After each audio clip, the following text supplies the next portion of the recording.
obvious. The camera moves away because he throws the ball, but you can see just enough of the blow to his leg and the way the leg bends to know that it's a serious knee injury.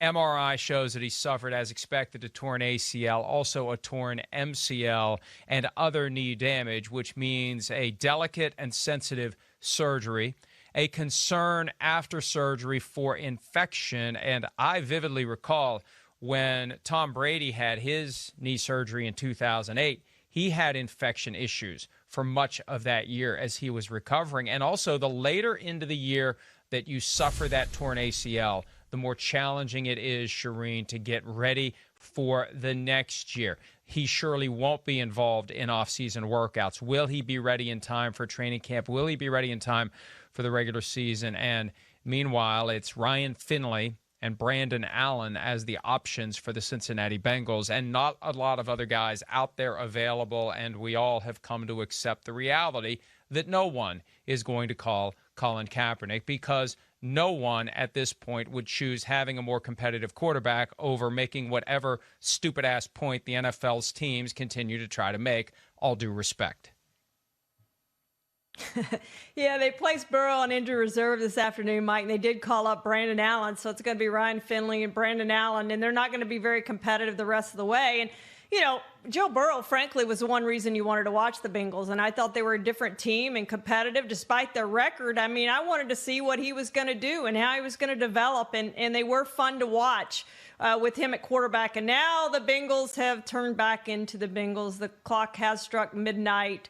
And the slipper is off, and this is a team that I don't want to see much the rest of the season. I don't see much of a reason to watch them, and they're going to end up with a high pick, frankly, and maybe in long term this helps them. But, you know, you worry about him, as you said, Mike, the later in the season it happens, like Carson Wentz has happened late in the season when he had his knee injury, and you know, who knows if that's affecting him and the way he's playing now, but it certainly took a while for him to get back, as opposed to Tom Brady, who's happened in week one, and he was able to get back. But, you know, you want that rookie quarterback to have an offseason, and we don't know if it's going to be a normal offseason or not. We don't know what the spring holds, but it would have been good for him to get practice time with his receivers and do things that you do in an offseason if they were able to do that next offseason, and he's going to lose that entirely for whatever they're able to do.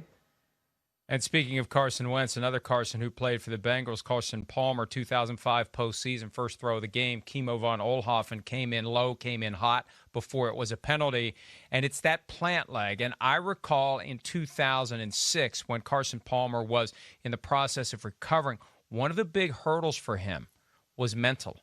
Because every time you go to throw, you have that left leg out there exposed, and you need to be not. And the quote was, he was seeing ghosts around his leg. He was worried about someone slamming into that leg. And again, the rules are different. That doesn't give Joe Burrow a whole lot of solace. He's going to have a big brace on that knee just to give him some peace of mind, and he's going to have to develop that swagger, that belief. You know, he had that air of invincibility where I'm going to go do what I'm going to do and I'm not worried about getting hurt. Well, that changes now, and there's a certain amount of it that he needs to accept. He needs to understand he's vulnerable to potential injury, but at the same time, he needs to get to the point where he can confidently step forward with that left leg and throw the football, or it's going to affect his accuracy and his development.